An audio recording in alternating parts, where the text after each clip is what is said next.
In A Dance with Dragons, during a Tyrion chapter, we hear of Lomas Longstrider, a man who traveled all across Planetos, from the Wall in Westeros to Yi Ti in eastern Essos. Lomas then wrote 2 books, titled Wonders and Wonders Made by Man. The former discussed 7 natural wonders Lomas visited, and the latter 9 man-made ones. Now, throughout Dance with Dragons and the World of Ice and Fire lore book, we learn of 8 of the 16 wonders, but the other 8 remain a mystery. So for this video, let's discuss the 8 known wonders and candidates for the 8 unknown ones, beginning with the man-made wonders. The first of Lomas's man-made wonders are the Valyrian roads. These run through Valyria to Volantis and also to Meereen. Made of fused stone, they are wide enough for 3 wagons to travel side by side. They are also impressively durable. By the time of the main series, they're about 4 centuries old, and yet they're still in good condition. In the main series, Daenerys travels along them in A Game of Thrones, and in A Dance with Dragons, Tyrion uses them to travel from Pentos to Volantis. The wall is a 700-foot tall and 100-league-long barrier that protects Westeros from wildlings and darker things like the others. The top of the wall has defenses like trebuchets, catapults, and even scorpions. The bottom of the wall contains various tunnels to pass through, including the secret Black Gate located underneath the Night Fort. The creation of the wall is mysterious. The common story is that Bran the Builder, with assistance from giants, built the wall with giant ice blocks, and the Children of the Forest helped with spells. Now, some of this must be true, because it's confirmed in A Storm of Swords that ancient spells do indeed protect the wall. In particular, they block dead things from crossing the wall, whether by going over it or under it, as seen when Cold Hands is unable to go through the Black Gate. The wall is strange and somewhat ominous, but it's still a sight to behold, and it's easy to see why Lomas made this one of his wonders. The Titan of Braavos is the 3rd man-made wonder of Planetos. It's a massive statue of a warrior that rises 400 feet into the air. The body is made of granite, but the skirt is made of bronze, as is its half-helm. When ships come near the Titan, it lets out a roar to alert the shipyard. This same roar is also used to count down the hours of the day, and its sunrise and sunset. During the Braavosi holiday known as the Uncloaking, the Titan roars at midnight of the 10th day. Of course, not all is wondrous about the Titan.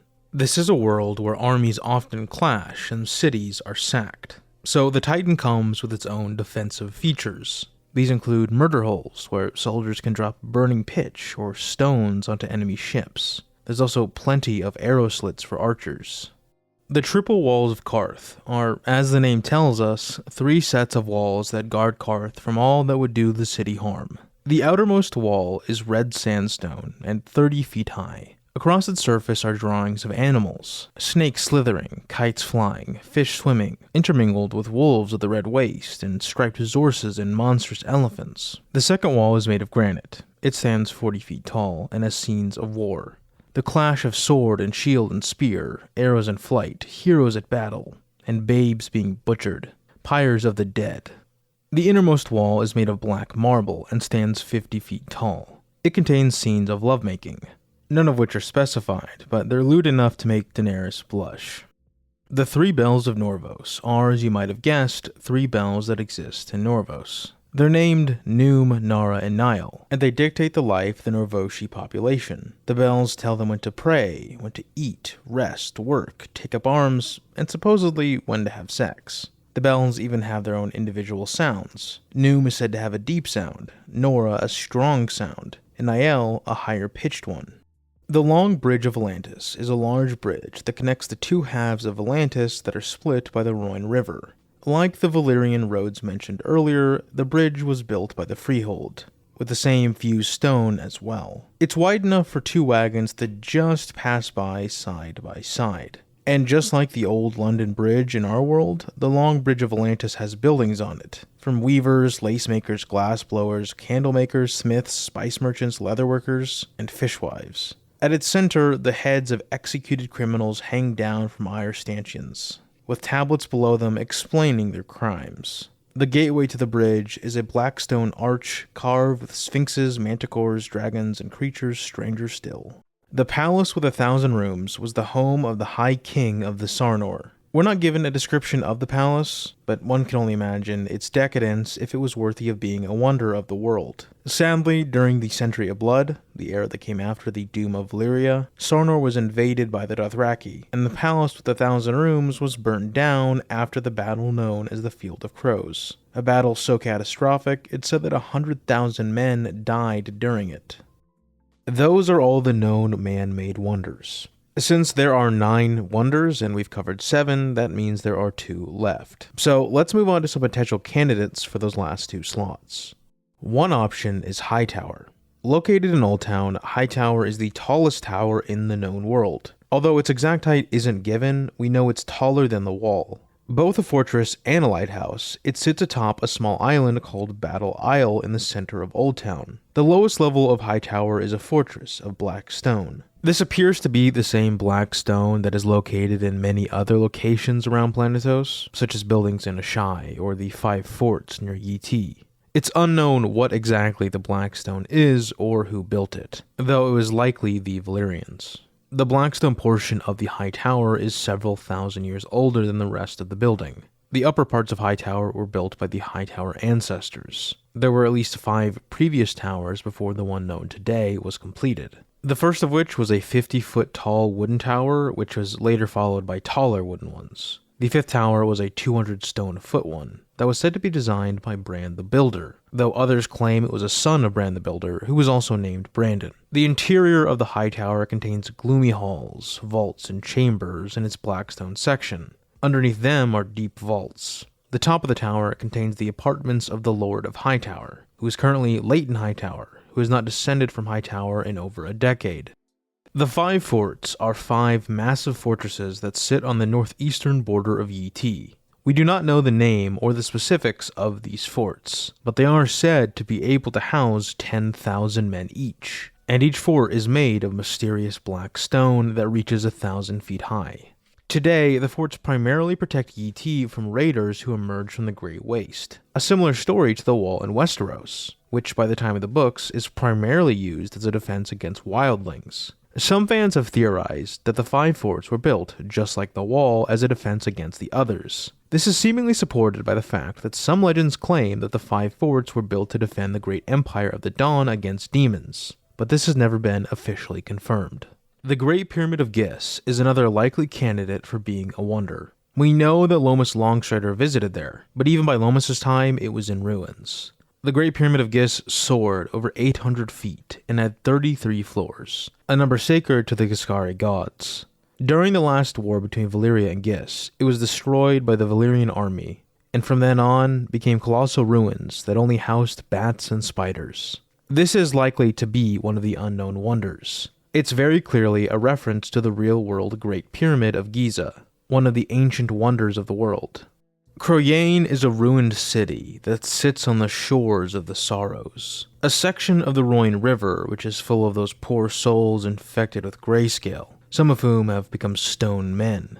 It's known that Lomas visited Chroyane and spoke to descendants of the Rhoynar who lived amongst the ruins. Chroyane was known as the Festival City, a place of wealth and magnificent buildings. There existed a Palace of Love, which Tyrion sees a part of during his journey aboard the Shy Maid in A Dance with Dragons. Tyrion thinks the palace must have been 10 times the size of the Red Keep, and 100 times more beautiful. Legends state that before Chroyane was destroyed by Valyria and Volantis, it had streets made of water and houses made of gold. We don't know if Lomas Longstrider ever visited the islands of Lorath, but if he did, he may have considered it another wonder. This is because the islands of Lorath are covered in massive stone mazes. The second largest island, Lorasian, is 75% covered in a massive stone maze, one that reaches 4 levels underground, and at some points 500 feet deep. It's unknown who built the mazes, or for what purpose. There are no records of their meaning. They may have been built for religious reasons, or to live in, maybe as a form of defense. The maze makers were a strange folk. It's been suggested they were born of interbreeding between giants and humans, as their bones are far larger than normal humans, but still smaller than giants. No one knows why the maze makers disappeared. Some say, though, that it was because of enemies from the sea, merlings or selkies or even walrus men. This may be a reference to the mysterious sea peoples of antiquity, who were said to have caused the Bronze Age collapse. These mazes are strange, but still impressively built, so perhaps Lomas visited them, and they are one of his man-made wonders. Nefer is a port city on a river which leads into the Shivering Sea. We don't know if Lomas ever visited Nefer, but if he did go to ET, meaning he accomplished the hard part of crossing the Bone Mountains, it wouldn't be too terribly far to get to Nefer. If Lomas did go, he would have found a city mostly underground, which is why it's given the name Secret City. Its reputation is poor, as it's said that Nefer is mostly the haunt of necromancers and torturers. Considering the distance from Nefer to Westeros, however, this may be untrue. In A Song of Ice and Fire, just like the real world, distance distorts truth. It's known that Lomas Longstrider visited the Summer Isles during his search for wonders of the world. We don't know if he found any there. Information on great works of the Summer Isles are sparse, but there are some candidates. One option are the talking trees. These are massive trees that the Summer Islanders engraved their history, religion, and laws upon. Another candidate is the Stone Head, an artificial island with the face of some unknown god carved into it. Lastly, there are the Singing Stones, which have peaks riddled with holes and airways that allow for them to have strange music when the wind blows. It's unknown if this is a natural phenomenon or if man created it. All three of these could be a wonder. Since Lomas Longstrider likely lived well before the doom of Valyria, he might have considered the Freehold to have been a wonder in its own right. Now, he did already choose the Valyrian road network as a wonder, so maybe he never saw the Freehold, or whatever he found there wasn't sufficient enough to warrant a wonder. Still though, a city with massive towers must have been impressive, so it could be that these towers made his list. Lastly, before we move on, let us mention Yi. Now, the 5 forts of Yi have already been discussed, but considering that Yi is a massive nation, with large and splendid cities, there's a chance that another man-made wonder exists within its borders. Perhaps a palace or temple or some grand statue. We can only hope G.R.R. Martin one day confirms what these wonders are. With man-made wonders both potential and confirmed exhausted, let's move on to the natural wonders. The only natural wonder we know for sure that Lomas wrote of is a massive cave system in Norvos. Now, Norvos is well known to be home to caves. It's said that these caverns honeycomb the endless hills, and that many of them are home to brown bears or packs of red and gray wolves. There's even mention that some have old cave drawings, just like the real world. But the cave system that Lomas Longstrider spoke of is massive, so large that one legend claims it's the entrance to the underworld. From here on, all natural wonders put forward are speculation, as we have no further information on Lomas Longstrider's list. Having said that, there are plenty of possible options, starting with the Bone Mountains. They're an incredibly likely second wonder. We know that Lomas visited them, and upon viewing the mountain range for the first time, he believed he had reached the ends of the earth. Lomas was not crazy for thinking so.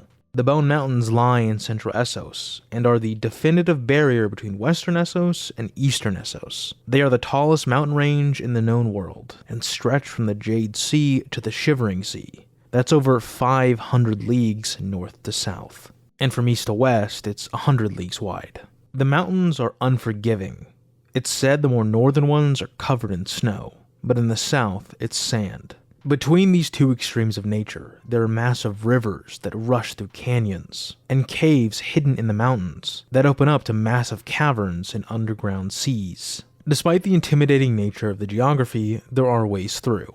For small groups, there are ancient carved steps, hidden tunnels, and passages, though it's said these are dangerous, some are traps or dead ends. For large groups, though, there are only 3 ways through. These are the Steel Road, the Stone Road, and the Sand Road. The Steel Road runs east from Vaes Dothrak through the Bone Mountains, a harrowing journey over swaying bridges and underground passages. Eventually you'll arrive at Kaya Kaya Naya. From there, it goes south to Trader Town, where it connects to the Sand Road. The Stone Road originates in Vaes Dothrak, just like the Steel Road. This one, however, goes southeast through Vaes Genie, a ruined city originally known as Yinishar. From there, the road goes through the mountains and arrives in Samurana, a city which is carved into the rock of the mountain it defends. From there, the road splits, one way going south to Baya Sabhad, and the other way north to Kaya or Kaya. There's no real clear resource on how these are pronounced, so forgive me. The sand road begins in Qarth and goes north through the treacherous Red Waste. Eventually, it turns east and arrives at Biasapad. From there, it goes to Tequi and then on to Trader Town, where it meets the Steel Road. It's said that some creatures did live among the mountains, specifically stone giants called the Hogwen. Little is known about them. They were said to be twice the size of the giants found in Westeros, but other than that, they remain a mystery. None still live, having gone extinct over 1,000 years ago. Legends say the last of them was killed by Garrick Squinteye at the Battle of Howling Hills. The 14 Flames refers to a series of volcanoes that stretched across Valyria. It was at these volcanoes that dragons were discovered, and it was beneath them that slaves mined gold, silver, iron, tin, and copper. The mines were dark and hot. It was said that as they mined deeper, the rocks became too hot to touch, and the air became so hot it scorched the lungs of the slaves. If this wasn't hellish enough, sometimes behind ores of gold there was lava or boiling water. Worst of all were the fireworms, who left only burnt corpses in their wake. In 102 BC, Valyria was destroyed when every volcano erupted at once. We don't know exactly when Lomas Longstrider traveled around Planetos, but there is a rough range of 700 years before Aegon's conquest to 100 years before Aegon's conquest. If Lomas traveled before 102 BC, he would have likely gone to Valyria, and if he did, perhaps he considered the 14 Flames a wonder of the world. Another possible option is Casterly Rock, seat of House Lannister. Now, we aren't talking about the castle called Casterly Rock, we're talking about Casterly Rock, a massive, jutting piece of stone that reaches, at its peak, 2,100 feet into the air. That means, at its peak, it's 3 times as tall as the wall. From north to south, it's 2 miles wide. So it's a rather impressive piece of stone. Perhaps Lomas thought the same as well. Lang is an island off the southern coast of Essos. A land of great biodiversity, Lomas Longstrider said the island contained 10,000 tigers and 10 million monkeys. There's also great apes, some of which are said to be as clever as men. There's hooded apes as well, that are as large as giants. And there are mysterious ruins on Lang, massive buildings long since taken over by the jungle. Stranger still is that there's said to be an endless labyrinth of tunnels that lead to vast chambers, and carved steps that ascend hundreds of feet deep. The Chroyane is a massive river that reaches as far north as Andalos, and as far south as Volantis. The southern portion is said to be so wide that someone in the center of the stream cannot see a shore to either side. Certainly sounds like a natural wonder. The Great Sand Sea lies on the eastern side of the Bone Mountains. It's so large that some maesters believe it was once a sea before it dried. Lomas would have likely seen the Great Sand Sea on his journey to Yt, so maybe he chose it as one of his wonders. Another option is the Dothraki Sea, or perhaps the Mother of Mountains. The Dothraki Sea is a massive grass plain that takes up a huge chunk of Essos. There are over 100 types of grass, most tolerant than humans. The grass is not the only interesting part of the Dothraki Sea, however, as Vaes Dothrak, the only Dothraki city, sits at the foot of the largest and only mountain anywhere in the Dothraki Sea, the Mother of Mountains. It would no doubt be an impressive sight to see a singular mountain rising out of a sea of grass.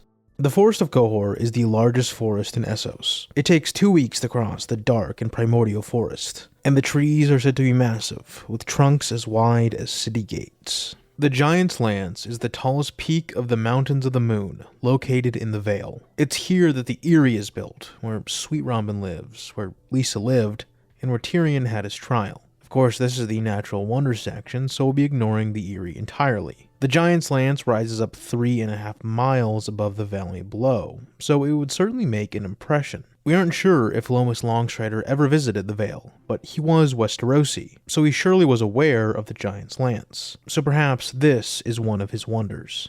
Other options could be one of the 2 wastes, these being the Red Waste and the Grey Waste. The Red Waste is the massive desert that Dany crosses in A Clash of Kings. It's an unforgiving land of long-abandoned cities and devil grass. The Grey Waste is a freezing desert, and the 5 forts of ET defend against the raiders who emerge from the Grey Waste. If Lomas took the sand road to cross the Bone Mountains, he would have crossed a part of the Red Waste. And it's known that Lomas went to ET, so he might have seen the Grey Waste. Maybe he considered one of these two to be his wonders. There is also a White Waste, but it's located north of the Shivering Sea, and since no man has ever crossed it, or seemingly explored any of it in detail, the chance of Lomas having seen it seems unlikely. And with that, we are at the end of the video.